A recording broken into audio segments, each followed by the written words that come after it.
China's Boeing competitor faces a steep climb. The American lobby will likely try to shoot down the Comac C919's monopoly-breaking ambitions. Over the weekend, China's new domestically designed and built airliner, the Comac C919, completed its first commercial flight. Heralded as a rival to the American Boeing 737, the new model has been in the wings for some time, having finally completed regulatory approval last autumn. State media gave the maiden flight widespread coverage following Shanghai-based China Eastern Airlines' purchase of the first model. Western critics were quick to pour cold water on the flight, pointing out that the Chinese aircraft supply chain relied on many foreign components, including those from Europe and the United States.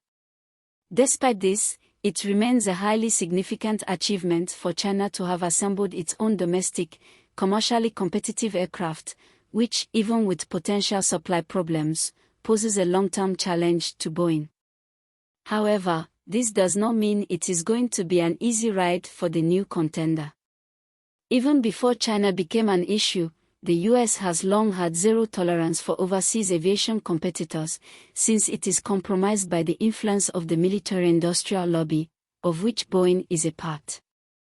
This has led to a protracted stealth war against its primary European rival, Airbus, which even involved alleged espionage and the US National Security Agency. Based on the current state of trade and technological tensions between the US and China, hostile actions against Comac are inevitable. It's a miracle that Comac has not yet been added to the US Commerce Department's entity list of companies and individuals barred from US technology exports.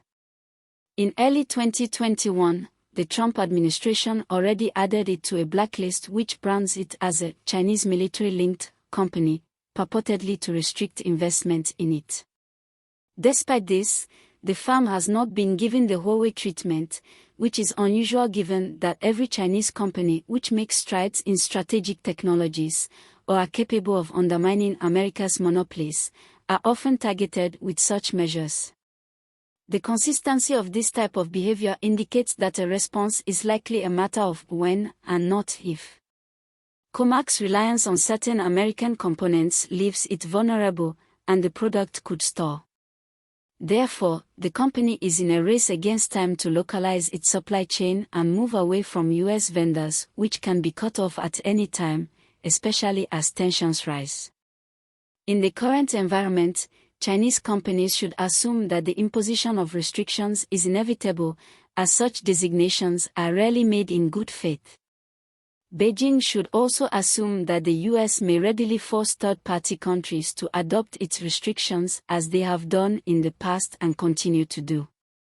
Even if sanctions are not imposed, the US industrial lobby and its influence throughout the government and media are bound to generate deliberate negative publicity targeting Comac, especially if it is successful and poses a threat to Boeing's market share on the international stage. The use of negative media coverage to target Chinese products is an established tactic. For example, during the peak of the COVID-19 pandemic, Western media regularly pushed negative stories seeking to undermine and question the efficacy of Chinese-manufactured vaccines in a bid to try and shore up Pfizer and Moderna's market share. Similar stories may be used to deliberately frame the C919 as unsafe or accident-prone in a bid to try and get airlines to avoid it, especially in Western countries where demand for Boeing is dominant. The US has continually sought to erect obstacles to Chinese technology in Western countries, with the case of Huawei's 5G equipment being the most prominent example. A single accident involving a C919 will thus generate widespread negative publicity and focus on the "made in China" angle. In addition, also expect the US to keep complaining about unfair economic practices and state subsidies, encouraging itself and the EU to place massive tariffs on any domestic purchase of the aircraft. China must therefore be prepared for a long-term battle if its own domestic aviation industry is to succeed. That includes, first, local self-reliance, and second, building a coalition of supporting and participating countries to secure its international standing. Worldwide, Boeing and Airbus constitute an effective monopoly, with the former having no qualms about undermining its competitors. China would be best placed, after establishing the C919 in the domestic market, to pitch the plane to developing countries, which cannot afford Western-made aircraft, at subsidized prices.